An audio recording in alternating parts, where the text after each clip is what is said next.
So this is obviously a slightly different video. However, waking up this morning, just scrolling through Twitter as you do, I saw this and I rate Simon's stuff because it's analysis and I get that. But this, I just looked at it and just thought, what are people actually responding to? Why are people questioning it? And then I started to look at the figures and then I was thinking, hang on a minute, I don't know, read his article and it was this particular section here. So I'm not having it that Ascot's a stiffer and harder finish than Cheltenham. You can put your 9 metres and your 8 metres into comparison. So I decided to chart these details up, which you will see here, and then I'll talk about it in the rest of the video. So let me know what you think in your comments below about it. There is a link to Simon's article in there because it is good to be thought-provoking, but facts are facts, and as a wise man once told me, you can prove anything with facts.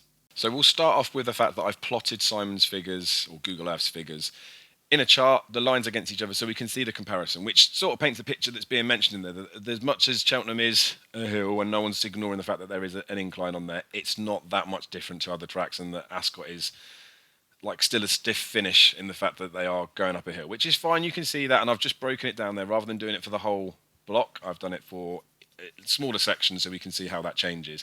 Now, because obviously they start and end at different points, I wanted to bring the numbers close together. So I've done it in terms of relative gain and loss. And you can see that paints probably a more true picture of what's happening, and the fact that you can see that there is a bit more of a curve for Cheltenham, whereas Ascot's a bit more of a steady incline. And as we broach further and further into it, so these shorter and shorter segments, you can see that is getting a bit more pronounced towards the end. But we know this. We know from Simon's numbers or Google Earth's numbers that as we get towards the end, there is a bit more of an increase at Cheltenham than at Ascot. However, it's quoted in his column that from this point, the 600 metres to the 0 metres here, because they're down to 52 here, that there's an 8 gain here, and then there's, a relatively same gain there. It's not true. That you can use those numbers as much as you want. What you need to look at is the point of an actual increase. So from here, over the 2, they've gained 8 to the 5 that they've gained at Ascot, which in relative terms is 60% extra for your Cheltenham gradients. So if I plot it like this, it's going to almost shove a red herring or a false marker in there, but we can use that to, again, we can use this to prove facts however we want. This is how much the change has gone from each 200 metre block. So in the first 200 metres at Cheltenham, they've actually gone on a descent. So if you think of in terms of level of effort, and potentially think of like consumption of fuel on a car. If you're going downhill and you take your foot off the gas, your miles per gallon is going to go through the roof. As soon as you have to go up a hill and you have to put your foot down on there, well, it depends how steep the hill is, depending how low your miles per gallon is going to go. So for Ascot, you can see for those first 200 metres in this segment here, that their effort level is about the same. So they can put that foot on the gas and then they can sustain that all the way up. Then as it gets closer to the finish, they can actually take their foot off the gas a little bit if they want to maintain the same speed. And obviously, if they want to, if they keep their foot on the gas because it's the end of the race, they might actually increase their speed, go a little bit faster towards the end. But by the by, we're at Cheltenham, despite the fact that the 52 points here for 600 metres and 400 metres are the same, it's going to relatively feel like you've gone down a hill, then you're going flat.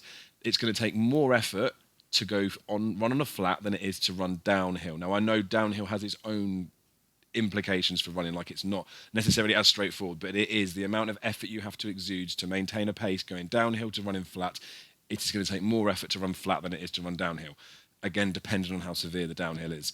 But it paints the picture there that, look, from this 600 metre marker, if we move down to the second chart, that, look, it is a lot more of a hill at Cheltenham. And this is what I think people are really seeing when they're at a racecourse. And I know we can say that eyes can be deceiving, but it is more of an incline, and especially that last part of the race, it is a stiff finish. I'm sure plenty of people have been to both tracks. It's a harder walk as a fan from the turn-in, from the last couple of flights, up to the finish line than it is to walk up the hill at Ascot.